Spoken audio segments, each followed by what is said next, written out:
तो घाटी में लोकतांत्रिक प्रक्रिया की बहाली के लिए सरकार ने एक कदम आगे बढ़ा दिया है। घाटी के सभी राजनीतिक दलों से बात की गई है और उसी बैठक पर हम देश की बहस कर रहे हैं, उसी बैठक का विश्लेषण कर रहे हैं। मेरे साथ भारतीय जनता पार्टी से राजीव जेटली जी हैं, मेरे साथ मेजर जनरल के सिन्हा हैं, रक्षा विशेषज्ञ हैं, मेरे साथ आलोक शर्मा जी हैं कांग्रेस पार्टी से, मेरे साथ पीडीपी से एमआर कुरैशी साहब हैं, मेरे साथ नेशनल कॉन्फ्रेंस से शेख बशीर अहमद जी हैं, मेरे साथ सुशील पंडित जी भी जुड़े हुए हैं। लेकिन सबसे पहले मैं चलूंगा अपने एक दर्शक प्रदीप शर्मा के पास इंदौर में। प्रदीप, मुझे बताइए, आज की बैठक आपको उत्साहित करती है? बिल्कुल सही करती है। प्रधानमंत्री जी जो देश को पिछले कुछ सालों से काम कर रहे हैं देश के प्रति, वो 370 और 35A की जो बहाली करी है देश के लिए, वो देश के हित में करी है। कश्मीर हमारा शुरू से अभिन्न अंग रहा है, तो हमारे देश के प्रधानमंत्री मोदी जी की कोशिश है कि कश्मीर को उसमें जोड़ा जाए। जो कश्मीर में लोगों ने कुर्बानियां दी हैं उसको देश में सम्मिलित किया जाए। और इसके बाद दूसरे नंबर ये जो मीटिंग चल रही है उसमें जो युवा नेताओं को लेकर प्रधानमंत्री जी बैठक कर रहे हैं, वो देश हित में ही कर रहे हैं, उनसे राय ले रहे हैं पुराने अनुभवी व्यक्तियों से। तो जो देश हित के लिए ही प्रधानमंत्री जी मोदी जी ये काम कर रहे हैं, और मैं मोदी जी के साथ हूँ। ये मैं किसी पार्टी विशेष से की तरफ से नहीं बोल रहा हूँ, लेकिन मोदी जी जो काम कर रहे हैं वो बहुत ही बढ़िया काम है। और ये आने वाले समय में जैसे परिणाम है आपको बहुत अच्छे मिलेंगे देश। ठीक है, राजीव जेटली जी के पास चलूंगा, लेकिन मेजर जनरल के सिन्हा हाथ उठा रहे हैं। आलोक शर्मा जी ने उनसे कुछ सवाल किए थे, शायद वो जवाब देना चाहते हैं। जनरल सिन्हा, बताइए, उनका सवाल था कि क्यों चले गए थे प्रधानमंत्री पाकिस्तान? जरूर जरूर, वो सवाल तो जरूर देंगे जवाब। और इसके पहले आपके चैनल के ऊपर में सुशील पंडित साहब बैठे हुए हैं और मेरी बहन है, मैं उनके बारे में बोलना चाहता हूँ। देखिए, कश्मीरी पंडितों का जो योगदान रहा है आज के दिन में जम्मू एंड कश्मीर में, अनपैरेलल है इन द वर्ल्ड हिस्ट्री। ये ऐसा मेरा मानना है और मैं बहुत जिम्मेदारी से ये बात कर रहा हूं। उनके जो भी उन्होंने कुर्बानियां दी हैं, जो उन्होंने इंटेलेक्चुअल लड़ाई लड़ी है, वो उसका कोई पैरेलल नहीं। बट एक चीज को मैं आज गुलाम नबी आजाद साहब कहते हैं कि यदि ये प्रक्रिया होगी तो पंडितों को बचाया जाए, बीजेपी कहती है। तो मेरा ये मानना है कि जो कश्मीरी पंडितों का है उनको सब लोगों ने मानते हैं, पर कोई करता नहीं उनके, और केवल बातों के अंदर रह जाती है। और ये बेचारे, क्योंकि इन्होंने जितनी लड़ाइयां लड़ी हैं कोई नहीं लड़ी जम्मू एंड कश्मीर। मैंने इनको जमीन पे देखा है, क्योंकि इन्होंने कभी हथियार नहीं उठाया, इनके ऊपर जुल्में हुई मगर इन्होंने हथियार नहीं उठाया। पर आज के दिन में मेरा यह मानना है कि वहां पर अमित शाह हो या मोदी हो, वो इनको रिप्रेजेंट करते हैं। यदि गुलाम नबी वो उनको रिप्रेजेंट करते हैं तो आपको ये भी मान के चलना पड़ेगा कि वहां पर बैठे हुए सभी लोग इनको रिप्रेजेंट करते हैं। इनकी जो प्रॉब्लम उसी समय सॉल्व होगी जब आप कश्मीर के अंदर में पूरे राज्य का दर्जा, जो ये भी जानते हैं, और जब आपके ऊपर जब इलेक्शंस होते हैं, इनको भी बढ़ चढ़ के हाथ लेने पड़ेंगे। बहुत कश्मीरी पंडितों ने ग्राउंड लेवल के ऊपर, आलोक शर्मा जी, एक लाइन से राजीव जेटली जी, इस इलेक्शन के दौरान उन्होंने अपनी जान की कुर्बानियां दी। ठीक है, मूल सवाल जो था वो नहीं आया सामने, इमोशनल कार्ड पे। मैं जवाब दूं, एक सेकंड दे दूं आलोक जी, सिन्हा साहब, आलोक जी को दे देता हूं, मैं दे देता हूं। सिन्हा साहब, कोई बात नहीं, सिन्हा साहब एक मिनट में बोल दूं फिर आप जवाब दे दीजिएगा। मैं केवल ये कहना चाहता हूं साहब, हमने तो 70 साल में कुछ नहीं किया। अरे सिन्हा साहब सुनिए ना जरा, मैंने आपकी बात शांति से सुनी ना, आप फिर बोल रहे हैं। कश्मीर पंडितों की बात की है, बीजेपी का कोई सगा नहीं जिसको बीजेपी ने सगा। मेरा रिक्वेस्ट है, मैं इनको जवाब देना चाहता हूं। इस बात को मानते होंगे बिल्कुल। कश्मीरी पंडित भाइयों से पूछिए कितने कश्मीरी पंडित वापस गए हैं, बीजेपी बताए। मैं जनरल सिन्हा सिर्फ 10 सेकंड, उसके बाद मुझे राजीव जेटली जी के पास जाना है, उनके साथ अनफेयर होगा। आलोक जी अपने बात रख दिए। दीपक जी, मुझे याद है 2008 के अंदर अमरनाथ हो गया। आलोक जी प्लीज सुन ले, कितना हंगामा हुआ था। आज तो 6.5 साल से जम्मू कश्मीर में भी बीजेपी की सरकार है और दिल्ली में भी बीजेपी की सरकार है, तो मुझे लगता है अमरनाथ श्राइन बोर्ड को जमीन तो मिली गई होगी। मेरे भाई आलोक साहब सुन ले मेरी बात, का काम है इनका। ठीक है, हमारी जनरल सिन्हा जल्दी कंक्लूड करिए, मुझे राजीव जेटली जी के पास बढ़ा था, लेकिन आज कोई उत्तर नहीं देगा कि अमरनाथ श्राइन बोर्ड की जमीन का क्या हुआ। उसी बस में बैठ के गए हैं जिसके अंदर में वाजपेयी साहब गए, और देखिए जो बातें होती हैं, मगर आप लोगों ने कभी हाथ उठा करके नहीं बोला कि आप हमारे अंदरूनी मामलों में दखल करें। जब आप प्रॉब्लम याद, मनीष सक्कर कहते हैं कि यहाँ की गवर्नमेंट बदल दीजिए, आज उसके बाद एक इनके नेता, मैं नाम नहीं लूंगा क्योंकि बातें चल जाएंगी, अभी 15 दिन पहले फिर वही बातें करते हैं कि आप हस्तक्षेप कीजिए, यहाँ के अंदरूनी मामले में हस्तक्षेप करे पाकिस्तान, तब मुझे प्रॉब्लम आती है, तब मैं नहीं पढ़ना चाहता। मैं कोई भी दल से नहीं, मेरे लिए उतना ही अजीज है। तो इनकी जवाब ये मैं देना चाहता हूं, आप सिलेक्टिव वे में काम नहीं कर सकते। क्यों चले गए मोदी जी? मोदी जी गए, पूरा नेक इरादा था कि सॉल्व करने है प्रॉब्लम, जिस तरह से पहले होता रहा पैसा नहीं हुआ, तभी सर्जिकल स्ट्राइक की, तभी बालाकोट, चाइना में भी जाकर गले मिल रहे थे ठीक है। राजीव जेटली जी बताइए, इसके बाद तो देखें क्या हो रही है। आलोक शर्मा ने मुद्दा उठा दिया है, क्यों गए मोदी जी? आलोक जी, राजीव जेटली जी से बयान ले लेते हैं, उसके बाद में आता हूं आपके पास। मुझे शेख बशीर अहमद के पास भी जाना है नेशनल कॉन्फ्रेंस के। नहीं, मैं तो ये भी पूछना चाहता हूँ, कितने लोगों ने नागरिकता दीपक जी आपसे एक आग्रह करूंगा, दीपक जी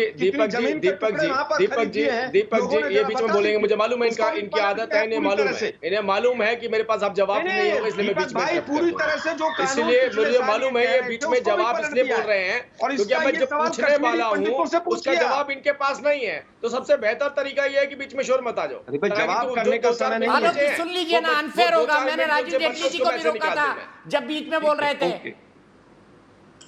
मैं एक ही बात कह रहा हूं दीपक जी, अब मुझे लगता है कांग्रेस के जितने नेता नीचे बैठते हैं आपके चैनल्स पे, उनके नीचे से प्रवक्ता हटा दीजिए, राजनीतिक विशेषज्ञ रख दीजिए। पता क्यों? क्योंकि हम राजनीतिक पार्टी के लोग जब भी आपके चैनल पे बैठते हैं तो हमारी अकाउंटेबिलिटी होती है कि मैंने ये किया था, आपने ये नहीं किया है। अब आलोक शर्मा जी आपके चैनल के माध्यम से पूरे देश को बताएंगे कि इन्होंने कश्मीरी पंडितों के लिए कहां कहां पे कॉलोनियां बनाई थी, जिन कॉलोनियों का काम अब भारतीय जनता पार्टी सरकार ने आगे रोक दिया है। नंबर 1। नंबर टू सुनिए, नंबर 2 जरूर लीजिएगा दीपक भाई, 370 को वापस बहाल करेंगे। ये आज चैनल पर बोलेंगे अपनी कार्यकारिणी के अंदर, जिन्होंने रेजोल्यूशन पास किया कि हम आज भी उस गुपकर अलायंस के साथ ही खड़े इस मुद्दे के ऊपर कि 370 कश्मीर में दोबारा बहाल होना चाहिए। नंबर 3, मैं आपसे एक बात कह रहा हूं, जब आपने कहा रोजगार की बात, अरे जब तक कश्मीर के अंदर पढ़ाने वाले प्रोफेसर के बच्चे को वहां पर एजुकेशन और रोजगार नहीं मिलेगा, वहां कैसे जाएगा बताइए? ये अधिकार किसने चुना हुआ था? उस रेजोल्यूशन ने जो कांग्रेस ने पास करा अगस्त 2019 में, जिसमें कह रहे हैं वापस वही व्यवस्था कर देंगे जिसमें कोई भी व्यक्ति कश्मीर पे जाकर ना पढ़ाए, ना कोई इंजीनियर सेटल हो, ना वहां पे कोई भी व्यक्ति जाकर अपना व्यापार कर सके, ताकि ना तो वहां रोजगार उत्पन्न हो, ना वहां के बच्चों को एजुकेशन मिले, ना वहां के बच्चों को रोजगार मिले। दलितों का अधिकार छीनने के लिए कश्मीर 370 का रेजोल्यूशन दोबारा रिवोक करेंगे। वहां पर ये वहां पर उन बच्चियों के अधिकार छीनेंगे जिनको वहां पर अब अपने घर में अपने प्रॉपर्टी के अंदर अधिकार मिलने वाले हैं। ये सारे अधिकार छीनने का रेजोल्यूशन कहां पास हुए? कश्मीर में नहीं, दिल्ली में पास किए गए। ये दिल्ली के रेजोल्यूशन में पास किए गए। ठीक है, आप सीधे आलोक शर्मा जी जवाब देंगे। आलोक जी जवाब दीजिए। कश्मीर के विकास में क्या 370 एक बहुत बड़ी बाधा नहीं था? मैं उत्तर दे देता हूँ। धारा 370 अभी भी नहीं हटी है। अभी किसी एक बच्चे को जम्मू कश्मीर के बाहर के को नौकरी मिली हो तो उसका नाम बता के जाइएगा आप लोग। 3 साल हो गए हैं। अरे आपको कपटी राष्ट्रवादी से प्रभावी हो गई आलोक जी। आप यही बोल रहे हैं कि गाय के गोबर से गेहूं बनता है, तो मैं गेहूं की रोटी नहीं खाता हूँ, गोबर की खाता हूँ, खाद लगती है उसकी। मैं कह रहा हूँ एक बच्चे का नाम बता के जाइएगा।